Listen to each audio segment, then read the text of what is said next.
I think it's all a memory of the past. I came home late after 9 o'clock at night and found that my loving wife was not home. She had left no message and left me nothing to eat. This was not the first time she had done this. I realized it wasn't the last time. Was I angry? Well, no, not anymore. I knew something was going on a long time ago. Oh, I was probably angry or should have been at least at first, but what's that old saying? We learn to adapt or we learn as we go along. See, here's what happened. My name is Chase Royster. I am 26 years old, only 185 centimeters tall, and weigh about 90 pounds. When I was 18, after I graduated from high school, I went to work. Started out as a carpenter, yeah, just hammering nails, but I settled down a little bit, made some friends, made some contacts, and took a step forward. About a year and a half ago, I became an independent person. I had some very little money, but I still started living on my own. There are a lot of people, well, not a lot, but enough who have bought real estate and are looking for someone to build something for them. I'm certainly no Frank Lloyd Wright, but I can build a detached lobby, a two-story house, or a farmhouse as well as anyone. I'm doing well, yes, really well, and I have friends, subcontractors who are also trying to get out on their own. It's working for me. Okay, you know about me. Why am I late every night? It's June, the weather is nice, and if I don't do it now, when will I do it? Now about my wife, a vivacious little brown-haired, brown-eyed, well-built beauty who thought she knew me and my schedule. Unfortunately, she thought she knew a lot of other things too. Here's what happened. Susan, my wife, is 2 years younger than me. We met and dated in high school. I had a crush and thought she had a crush on me too. Who knows, maybe she did. She graduated and we got married. Susan came from a dysfunctional family. She and her younger brother were raised by a single mom who worked two part-time jobs to support herself. So Susan had almost no opportunities after high school. We married, and for the first year I continued to hammer nails while Susan worked, you guessed it, at Walmart. We were doing just fine. No kids yet. And we weren't planning on having any until we put some aside for a house. Then Susan had some ideas. She said she wanted to improve herself and that she wanted to go to college. I was all for it, and we got her into a community college nearby. Susan loved it. She decided she wanted to continue her studies and take 4 years of college. Not being very good at math, but being an avid reader, she chose something in psychology. She said that with a degree in psychology, she could get a job in the local government or at some school helping people, preferably children. I supported her. I paid the tuition bill, books, and other college necessities. Susan really tried her best. She cut back on her hours at Walmart and then quit her job altogether to maximize her time for classes and studying. It worked. A college education is usually 4 years long. Susan finished it in 3.5. Everything seemed good and actually great. Everything seemed good to me. Susan, at some point, started coming up with other ideas. Is anyone surprised? Since this all came to light, I remember reading about it. I read about it on the internet and in several books. I happened to purchase additional materials from the public library and my local bookstore. Come on, I may not have graduated from college, but that doesn't make me stupid. Around my last year of studying with Susan, I started picking up on subliminal cues, the usual stuff. Anyone who's ever been there knows what I mean. Eye rolling, stating a fact or evasive answers to legitimate questions, dismissive remarks, condescension, and what I would call hypercritical behavior. Who was Susan trying to deceive? She gradually came to believe that through a few college courses and some coursework, she had gotten smarter and outgrown the man she once loved, but who was still her source of income. I've been watching her. I didn't pay attention at first, but when she got worse, I got angry. But realized pretty quickly that my anger was for nothing. I was only internalizing it anyway. Then my anger turned into sadness. Sure, I loved her, but I was young. If she got apartment fever and wanted to leave, I would be sad. But I could handle it. That's probably all that happened. So far, I've just been talking nonstop. I'll try as much as I can to tell you about how things finally started to fall apart. It was fairly recently, maybe a year ago on a Tuesday night. I got home late and Susan was there waiting for me. She was sitting at the kitchen table in our first rented house, the one in which I was refinishing floors while doing equity construction. I walked in the door and saw her. She started, "Chase, I know you're tired, but we need to talk." I knew we would. I even knew who my nemesis was. I pulled out a chair. "It's all used furniture." "Okay, honey, how are you doing?" "Chase, I know we're married and I know I promised, but I'm miserable. I want to start dating other people, other men." That was awesome. I expected her to ask me for a divorce, but she was just running around saying she wanted to date. Did she think I was some kind of fool? Some kind of wuss? I sat for a while. I was tired, really exhausted, and I was going to do something like what she had in mind. And if we did, she would cry and I would just get pissed off. It didn't make sense. I needed to answer, but first I had to get a grip on myself. For about 5 minutes, I just sat there, drumming my fingers on the table and staring at her intently. It had two effects. It helped me keep my composure, and it scared her. I waited, and sure enough, she couldn't take it anymore and said, I don't mean sex or anything like that. I just want to get away. You realize I've met people who have the same interests as me. Some of them get together and have, well, group discussions, intellectual pursuits, intellectual activities, group discussions. That was silly. There were no group discussions and there were no groups of people. It was one person, a psychology professor, not a professor, a community college professor. I knew him and had met him once or twice. Nice guy. His name was Ryan Fletcher. He thought he was handsome, and I guess he was. He was about my height, but he played sports, jogged, belonged to a sports club, and he wore custom-made clothes. Drove a sports car. If that's what you call a late model Mustang a sports car. He drank wine and mixed drinks, and I didn't. I hadn't drunk anything since high school, not even beer. Come on, Susan wasn't my first girlfriend. There were others I thought I loved too, especially one in particular, but I thought Susan and I had something. I thought I was moving toward having a big house and children of my own. I would love to have a little girl who looked like Susan and maybe a couple boys who looked like me. I thought that's what all people wanted. I thought that's what Susan wanted. I guess so. Becoming impatient and maybe a little cautious, she looked at me more closely. I don't mean I want to leave you, Chase. I love you. I really do. I mean it. I still do. I just want to be outdoors more. Do other things, diversify, be more cosmopolitan. I listened. Damn, that word cosmopolitan was Fletcherism.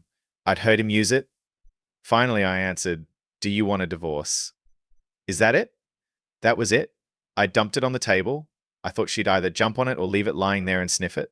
She decided to let it lie there. She leaned back in her chair. Yes, I caught her at it. I could see her getting agitated. She turned pale and then blushed. No, I want to stay married. I don't swear. My mom and dad raised me right. I said, you just want to have sex with Ryan Fletcher, don't you? This time she was blushing to the roots of her hair. No, I'm loyal to you. I'll stay faithful. I just want to be out in public more, to meet new people. She hesitated. She realized I knew more than she thought I did. Why did you mention Mr. Fletcher? I thought Mr. Fletcher, isn't it? I bet it was Ryan or Ryan Honey when it was just the two of them. I yawned and stretched. Look, I'm tired. I'm going to bed. You decide what you really want and tell me tomorrow night, I added. Why don't you call your lover Ryan if you need any advice? Then I continued. Oh, and no sex tonight. You're probably fed up anyway. I got up and went upstairs to go to bed. I assumed she followed me later. I don't remember falling asleep right away. Well, not exactly immediately. I thought about stuff for a while.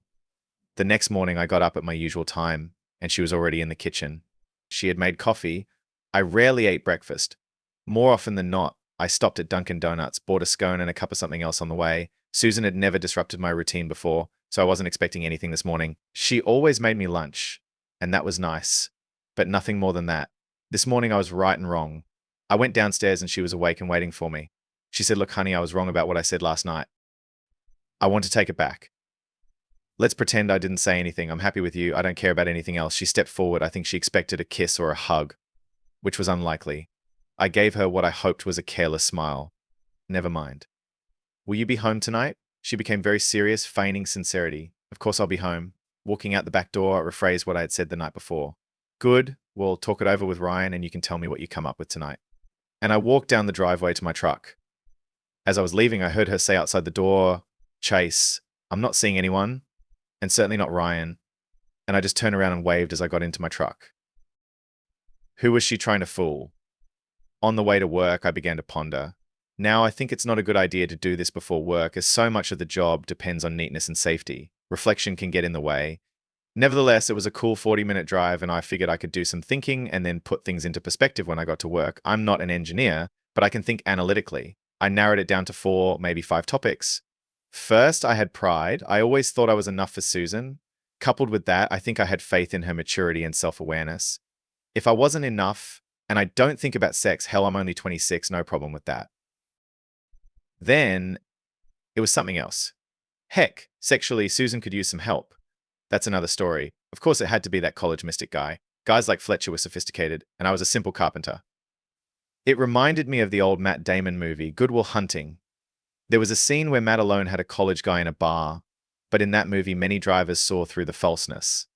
In my case, Susan was too immature and too keen a star to see the difference between the tinsel that was Fletcher and what was in me. It probably pissed me off that she couldn't see that, but there was nothing I could do about it. Worse, if she didn't see it now, she never would. It hurt. I loved Susan, but I realized that no matter how it ended, if not now, then someday she would leave with someone behind my back. Now, secondly, what she said and obviously what she was doing emotionally, if not physically, made me feel incredibly sad. I hated to admit it, but last night, lying in bed alone, and this morning, it was like I was watching someone slowly fade away, dissolving into the distance. They get smaller and smaller until they are no longer visible. I think it's like death. It was getting farther away. What Susan and I had was dying. I saw it and I felt bad. Third, I think there was some anxiety about what others would think. I thought about it, thought about who it might matter to, and immediately dismissed it. I liked her mum and younger brother, but it would be their loss, not mine. My parents and brothers would be concerned, but once they knew what was going on, they would calm down. The only people left would be my coworkers and friends. I don't care about them. If it came to divorce, which it probably would, they wouldn't take sides, and even if they did, it wouldn't matter. Then there was the financial issue to deal with. We didn't have much money and we didn't have children, but in the event of a divorce, my new business could require me to pay some form of alimony, at least until Susan got back on her feet. I didn't like the way that sounded, but I figured there were ways around that if I could find the right lawyer. And finally, what about my personal well-being? I mean, I'd be heartbroken, of course. Heck, I've already been grief-stricken, and I'd be lonely too, at least for a while. Then again, though, no, maybe I wouldn't have. I married Susan because I loved her, but I had other girls. There was one, Ginger McAllister. I proposed to Susan, but Ginger came second. Even better. During the time I was married, Ginger had been married and divorced. I not only thought I knew she was married because I was married, she jumped into bed with the other guy without a second thought. I wondered if she ever thought about me when she was in bed with her husband. I bet she did. I know I thought about her. Ginger was a nurse at the local hospital. She had a job and had warm feelings for me. I knew she wasn't dating anyone and she was single. I had a good alternative and probably the best choice. That's the way it goes sometimes. So I showed up for work, had a successful day, and headed home. When I got home, Susan was there. She had made a delicious dinner, and we ate. After dinner, I brought it up. Well, Susan, what have you decided? She reached out and took my hand. I love you, Chase. I'm sorry about what I said. It was stupid. I guess I just wasn't thinking. Then I said these group discussions and seeing other men are off the table. Chase, she began. I never meant anything like dating. I meant socializing with other men in group discussions. I didn't believe a word of it. She and Fletcher had thought of something, but I didn't want to cause trouble. They would. I said, look, Susan, you have a degree in psychology. Soon, once you get a job, you're going to use it to help people. I don't want to get in your way. If group discussions or whatever they're called, group seminars will help you get better prepared and maybe get a job, then you should go for it. Is that what you think? She asked. I gave her what I hoped was an approving but thoughtful smile. If you think it's a good idea, she crossed the distance between us and climbed into my lap. I don't think I need to do something like that, but thank you for blessing me. I love you so much, darling, and with those words, she kissed me soundly. Honestly, I thought I had just given her carte blanche. Now I bet she could go jump into bed with Fletcher without me knowing about it. I moaned. Look, honey, I'm very tired, and there's a truckload of supplies coming for me early in the morning. Would you mind if we put it off for another night? Susan wrapped her arms around my neck. She kissed me softly on the lips. No, honey, we can wait. And then I realized from now on, all I had to do was find a way to catch her. I stood up, kissed her again, and whispered, okay, sweetie, I love you too. With that done, I went to bed. For the next few days, all weekend long, life went pretty much the same way. I'd come home after sunset, go straight to bed, get up at dawn, and work hard. Business kept me busy. For one thing, Susan never found a job. I was sure she and Fletcher had made love while I was at work, and equally unpleasant was the thought that what I thought I once had was gone. I assumed that sooner or later I would have to pull myself together and do something about it. In the end, I decided to make up my mind. I made one hard and fast decision. I was sure they were meeting somewhere, I just didn't know where exactly. If they used my house, I decided I would pick Fletcher's brain. If they used his apartment or motel or some college office, I wouldn't be half as worried. In the same vein, I appreciated the fact that it wasn't Fletcher they were talking about, but Susan. Sure, it was Fletcher, but if it wasn't him, sooner or later it would have been someone else. Fletcher was a boorish, scumbag, tough frat boy who easily found a job at a small college out of nowhere. But he wasn't the problem. There were a few things I needed to figure out. First, I called the lawyer and set up an appointment and a plan of action. Then I looked in the local directory and found Fletcher's address. Then I looked at his credentials. A master's degree in psychology. After all, it wasn't much, was it? Susan's car, her little Nissan, had a GPS. I decided to use it to track her movements. I could keep track of her without taking time off work. Susan also had a cell phone. I could connect to it and read all her messages. All I had to do next was gather some data and wait for a favorable moment. When I hired a lawyer, he explained that if we could get Susan to sign the divorce, I would probably have to pay something, but I could keep her out of my business. Otherwise, he said, I could just declare bankruptcy and start over after the divorce. I know that's an oversimplification, but it sounded right to me. Heck, I heard one guy started over 4 times. I could do it once, and the only person I would fire would be myself. That wasn't exactly true. A few guys might have gotten hurt. Keeping track of Susan's actions was easier than I thought. She left the house every day around 11 o'clock and either headed to the community college or straight to 13,710 Maple Crest. The Maple Crest neighborhood was home to Ryan Fletcher's apartment. He lived on the 3rd floor of an apartment building that was part of a complex built in the 1970s. It had once been a beautiful neighborhood, but it had changed considerably now. I wondered if Susan realized what she was getting into and who she was messing with.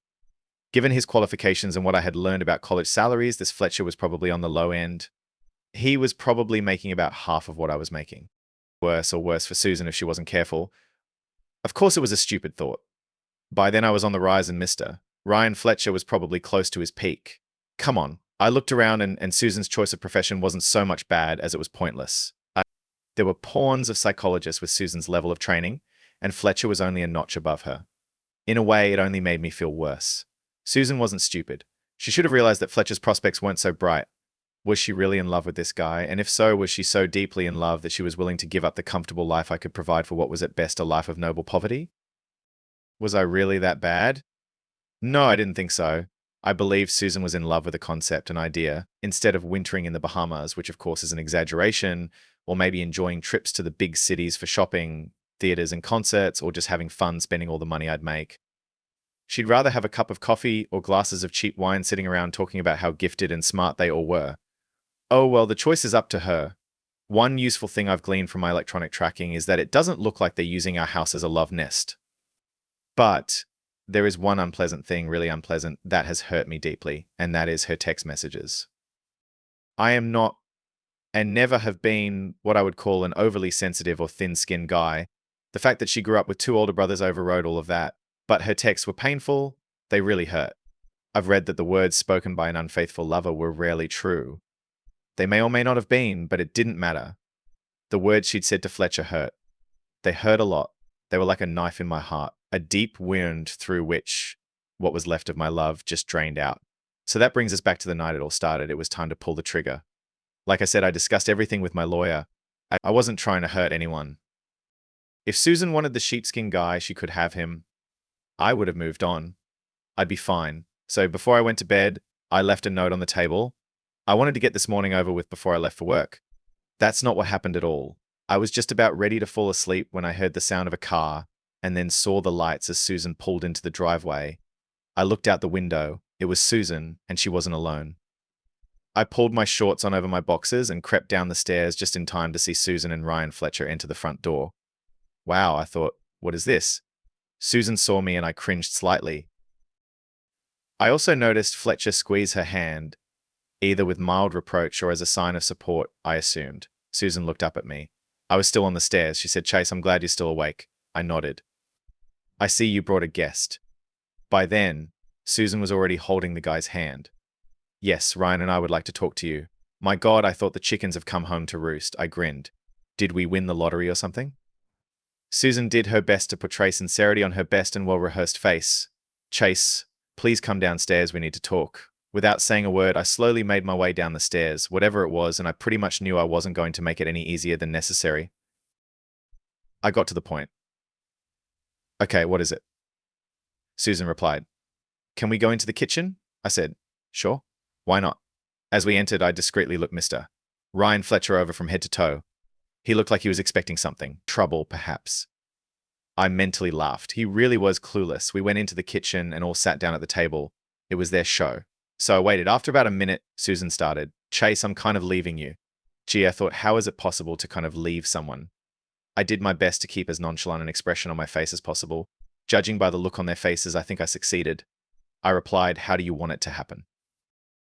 Fletcher opened his mouth. Susan and I were thinking. I interrupted him. Right now, it's just Susan and me. When we're done, you two can pack our things. I'll even help. I looked at Susan. So how are we going to do it?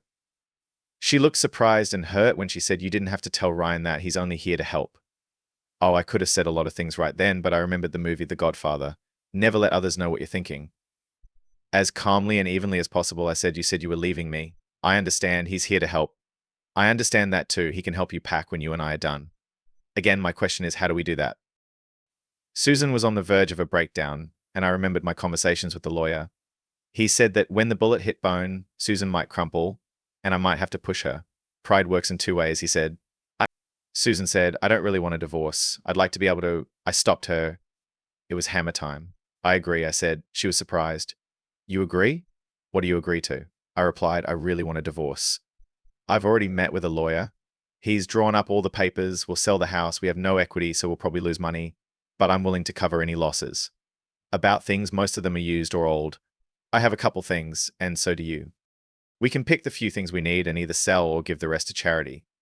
About the money, if you agree to just let me go, I'll split what we've saved, 6040, and you get 60. Susan was stunned and just couldn't find the words. That's when Fletcher stepped into the conversation. Susan loves you. She doesn't want a divorce. She just wants to be able to see me and maybe take a few trips. I ignored him but responded to his remark through Susan. I said I wanted a divorce and then lied. I found someone else. I want to move on with my life. She looked flabbergasted, totally flabbergasted. You found someone else. I stuck to my story. When I found out about you two, I realized it was over between us and moved on. Now, Susan, will you let me go, please? It's all because of Ginger McAllister, isn't it? Susan parried. I had her in my hands. As the old saying goes, pride ruins. Susan was angry. I cut her off at the pass. I took a sharp stab at her. Yeah, she was alert again. My answer? I'd rather not say anything. In the tone of a cobra, Susan hissed. Okay, Chase, you got it. Ask your lawyer to send over his papers and I'll sign them. I'm releasing you? I stood up. I'll call him first thing in the morning. I'll personally make sure you get them tomorrow. I assume you'll be at Ryan's. Susan, her shoulders squared, her eyes flashing and her eyes flashing and her eyes glittering, replied, yes, I'll be at Ryan's. I said, as if nothing had happened. Okay then. I looked at Fletcher. Maybe we should get going. He looked like he'd been struck by lightning. That's when I realized Susan had screwed up. He said, well, I said, okay, let's get started, and looked at Susan. You get your toiletries together. Ryan and I will get the rest of your stuff out. After that, it went pretty quickly. Susan took her perfume and soap and put them in her travel bag. Ryan and I took all of her clothes to the car. It was cramped, but we were done in less than an hour. I walked them to her car fully loaded. He got in the passenger seat. I held the driver's side door open while Susan climbed in. She rolled down the window. Chase, I'm sorry, you know I really love you. I was honest, I know. I watched my wife and her boyfriend drive off into the night. I went upstairs, checked Susan's empty closet, and looked around the room. Everything was the same, and yet at the same time, everything had changed. I glanced at the clock. It was 1:10. I pulled out my cell phone and called Jack Slattery, one of my employees. Jack, I'll be gone tomorrow. Yes, Susan and I have agreed on a divorce, so I'll take care of that tomorrow. Can you take care of everything for me? He apologized, but also promised that he would handle everything himself. I knew he would. Was that the end of it?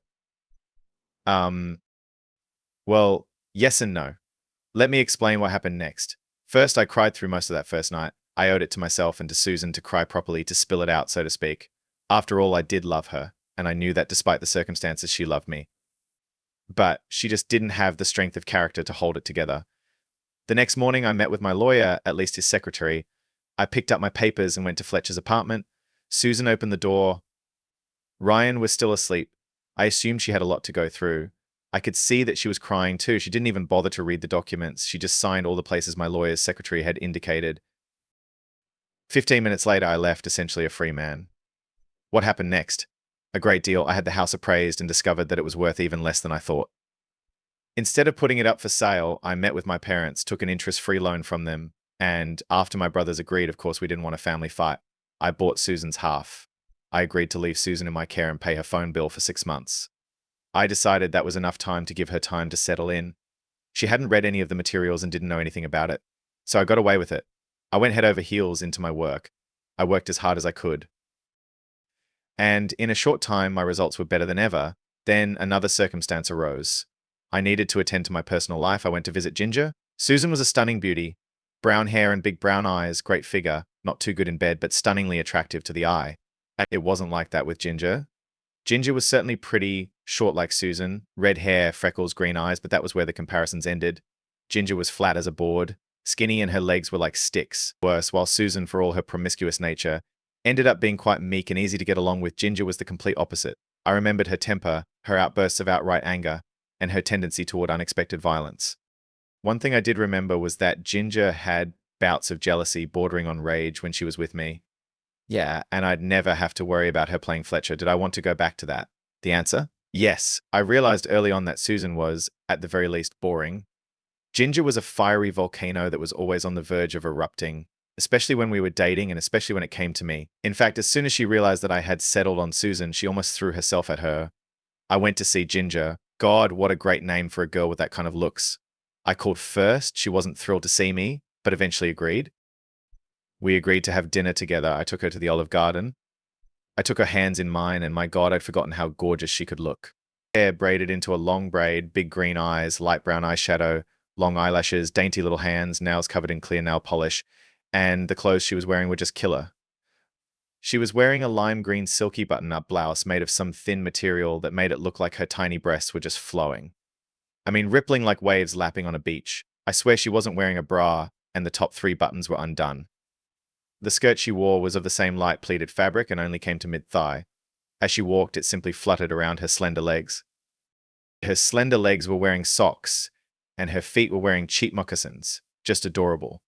And what a face! Heart-shaped, teardrop-shaped mouth, slightly upturned nose, high cheekbones with a scattering of freckles that stretched across her nose and cheeks like a tiny mountain range. And then she opened her mouth and I fell in love all over again. Oh, how could I forget the melodic intonations of her soft, gentle voice? It was like a spring morning, like the singing of a songbird, like the joyful lyrical song of a nightingale. She was quite silent until we entered the restaurant and sat down at the table. Then she said to me, "What?" She said, "Have you had enough of this pretty girl and decided to come to me?" Back to second place? The nightingale turned into a hawk. That was good. I liked it. I blurted back, "I did. Now how about this? She literally touched me. You know I was already married, so you missed my chance." I remembered that I was Catholic to the core. I didn't take any action when we were dating. I replied, "It's okay, I'll take my time." She still hadn't finished. "There's no turning back this time. A penny a pound." I said, "I take what I can get, even if it's left over." And then it hit me, yes, and she finished me off. "My first marriage was a failure," she said. "This time I want a fairy tale." I was ready. "Do you want to eat first, or do you want to go pick out a ring?" She jumped to her feet, laughing. "Let's go, asshole." We got married in the fall, a grand wedding. Like I said, I'm Catholic. I have a big family and high expectations. I was Methodist, so it didn't matter. She was a beautiful bride. The tiny waif was led down the aisle by a red-haired giant who himself shone like the lighthouse of Alexandria. I've never looked back since. Made one mistake, and I won't make another.